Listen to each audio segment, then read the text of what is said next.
Alright, so we got that all cut out, and now we will take our pieces back out here and we will line those all back up and see what these look like on the board. And then I'll be able to actually design where I want the handle to this piece to be. So I like how that looks. I got plenty of room up here on the top, and so we'll check these sides. I hate this ruler, it's so big. Let's get this smaller one. So if I have these right here, so we start the handle area at 11 inches on both sides, and I'll draw a line going across to here. And since this is 12, halfway 0.6, and we kind of want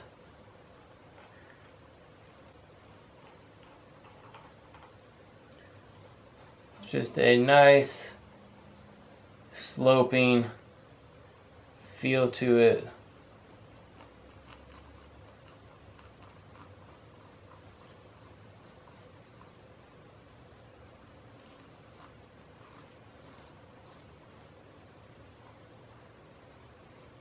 This is just done.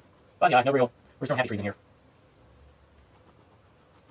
After a while, since you're not here, there'll be a darkness line, we'll be able to take it over to the bandsaw and cut this section out. So I like the way this side looks. I'm trying to match them. Alright, there we go. There's where the main part of the handle is going to be. I'm happy with it. There it is. We're going to take it over to the bandsaw, cut this shape out. I think it looks somewhat the same. You can even check it and get some rough ideas of where you're at. So instead of taking it over to the bandsaw, we're going to try to do this by hand as well. See how well this goes.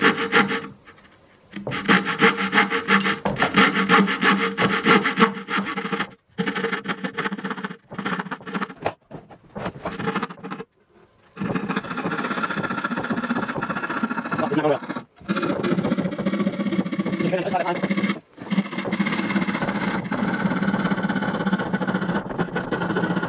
Oh man, that's terrible. Oh, what's happening? Alright, so that looked absolutely hideous.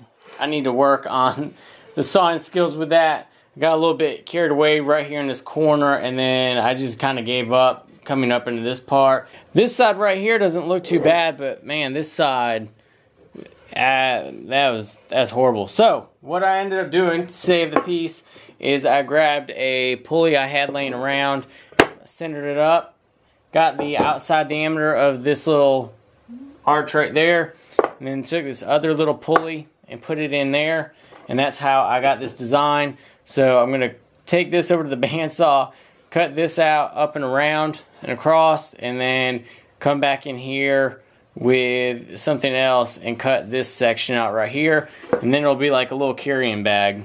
Remember guys, it's not about screwing up, it's about learning how to fix your screw ups.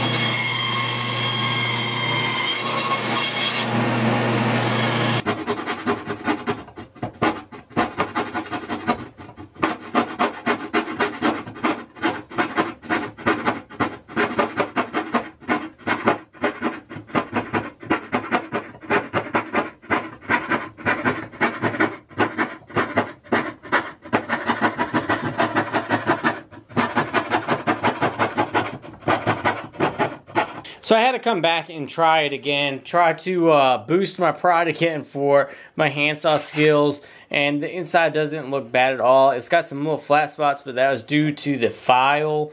So lesson right there, you know, if you failed the first time, go ahead and try it again. I cut the outside with the bandsaw and then the inside with the other saw. So now we're going to go ahead and get all the mounting posts put in for these flap discs and the cutoff wheels.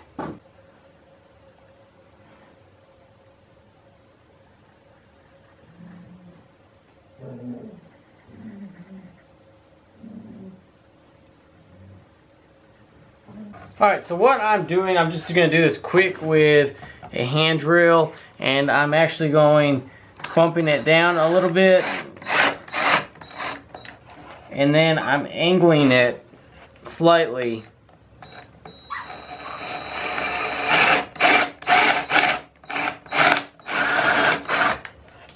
So that whenever I put the post in, it'll be sticking upwards, and then these will slide down, and it's harder for them to fall off the front. So I've got my backer board, and like I said, you start by drilling straight down, and then you angle it.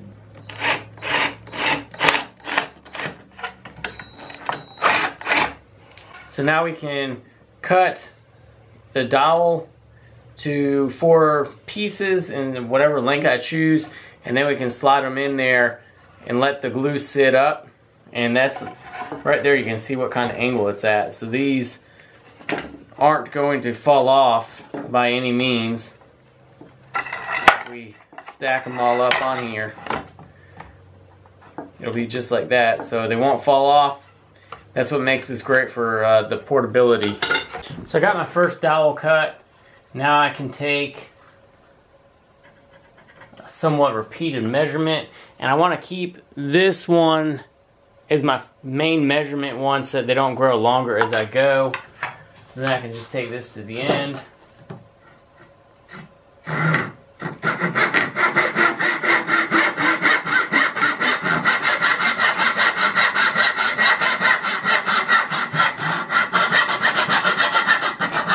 Now that we've gotten all these cut out, we're going to go ahead and put some glue on these and put them into the holes.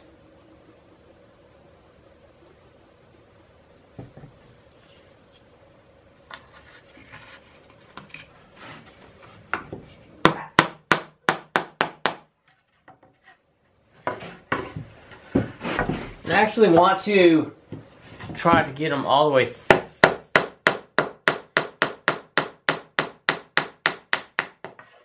through a little bit, so they're plywood, so they're sticking out just a little bit. So now I can grab the next one and just repeat the process for all 4 of these dowels. So we're gonna go ahead and let that dry overnight, and then we'll get it all cleaned up tomorrow.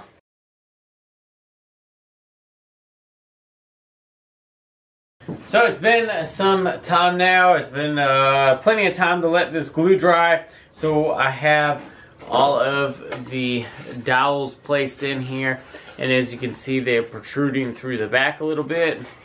See that? So the way that I'm going to go ahead and get these all down, I'm just taking a hand plane, and I'm just going to work it until they are flat.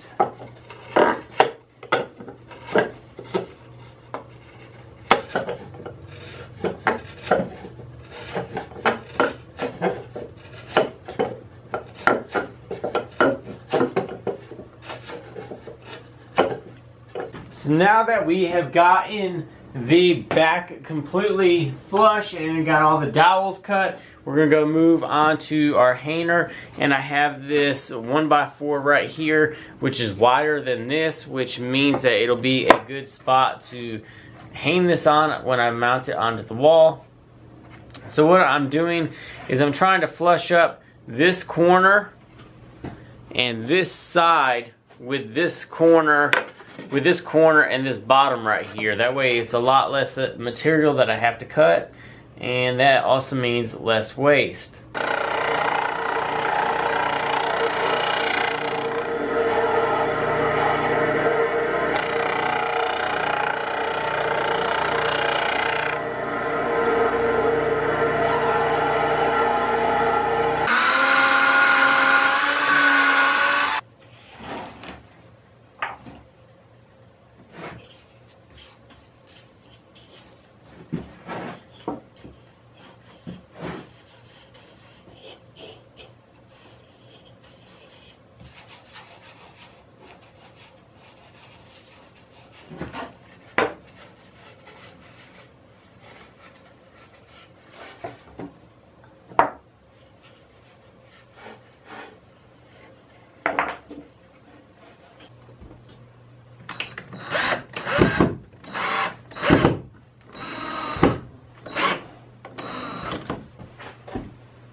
So there we have it. Here is the portable flap disc and cutoff wheel hanger. This thing is really nice. I've shaken it around and nothing really falls off because of the angled arms on here. And then when you're done, you just go put it back up there onto the little stud or whatever that is hanging from.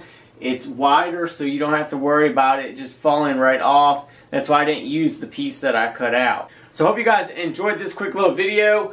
If you haven't already, check out the angle grinder holder.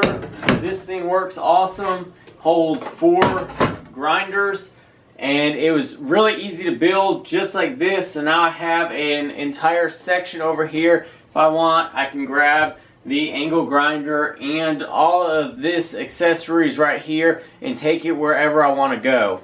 Thanks for watching, guys. If you guys are new, hit that subscribe button and check out all my other videos. Make sure to give a thumbs up on this one. I'll see you guys on the next video.